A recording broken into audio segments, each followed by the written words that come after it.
ସମୁଦ୍ର ଭିତରେ ବାହାର ଶତ୍ରୁ ଆସନ୍ତି। ବାହାର ଶତ୍ରୁ ମାନେ ସିଏ ବାଂଲାଦେଶର ଲୋକ ସେମାନେ ବୋଟ ତାଙ୍କର ଆଗର କାକଦେଇ ବୋଟ ଥିଲା ଆଗରୁ ସେମାନେ ମୁଁ ଶୁଣିଥିଲି ଆଉ ସେମାନେ ଆସନ୍ତି ବାହାର ଦେଶରୁ ଆସନ୍ତି ଆମ ଓଡ଼ିଶା ବୋଟ ଭିତରେ ପଶିଯାଆନ୍ତି ବହୁତ ହାଙ୍ଗାମ କରନ୍ତି। ଏବେ ସେ କିଛି ଦିନ ତଳରୁ ସେ ମାନେ ହଟି ଯାଇଛନ୍ତି ଆଉ ଆମେ ସେଇଥିପାଇଁ ଫିସିଂର ଆମେ ଅନ୍ୟ ୱାୟରଲେସ୍ ମାଧ୍ୟମରେ ଆମେ ଅଲଗା ବୋଟକୁ ଆମ ଓଡ଼ିଶା ବୋଟକୁ ଆମେ ଜଣେଇ ଦେଉ ଅମିକି ଦେଶର ଅମିକି ବୋଟ ଆସୁଛି ଆମ ଆସୋସିଏସନକୁ ଆମର ଜଣେଇ ଦିଅ ସେମାନେ ଜଣେଇ ଦିଅନ୍ତି ଆଉ ସେମାନେ ତାଙ୍କର ଆଗରୁ ସେ ତାଙ୍କର ବାହାର ଦେଶରେ ଲୋକ ଆସନ୍ତି ଯେତେବେଳେ ମୁଁ ଶୁଣିଛି କୁହନ୍ତି ଲୋକ ଗୁଣି ଭାରତ ଏରମ ନେଇକି ଆସନ୍ତି ଆସିକି ଓଡ଼ିଶା ଲୋକଙ୍କୁ ହାଙ୍ଗାମ କରନ୍ତି ଇଏ କରନ୍ତି ଆଉ ଏବେ ସେ କିଛି ଦିନ ତଳରୁ ହଟି ଯାଇଛନ୍ତି ଆଉ ସେମିତି ନାହିଁ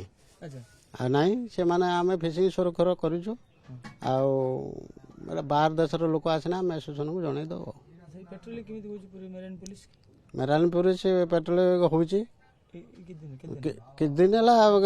କମି ଯାଇଥିଲେ ଆମର ଯେଉଁ ରାଲି ହେଲାନି ଭୁବନେଶ୍ୱରରେ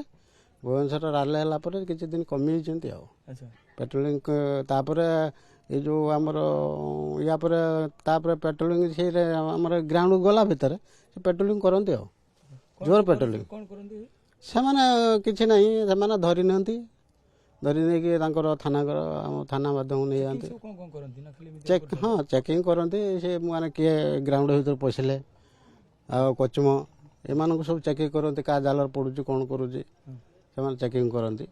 ସେମାନେ ଚେକିଂ କରିକି ଆମକୁ ସେମାନେ କହନ୍ତି ଯେ ପଳେଇ ଯାଅ ଆମେ ଯଦି ନ ମାଧ୍ୟମରେ ତାଙ୍କୁ ଯଦି ଖେଣ୍ଟିକି ଇଏ କରନ୍ତି ସେମାନେ ପଶନ୍ତି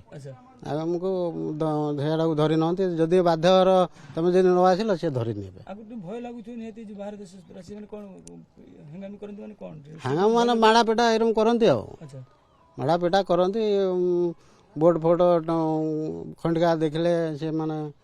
ବହୁତ ହାଙ୍ଗାମ କରନ୍ତି ବହୁତ ମାରନ୍ତି ପିଟନ୍ତି।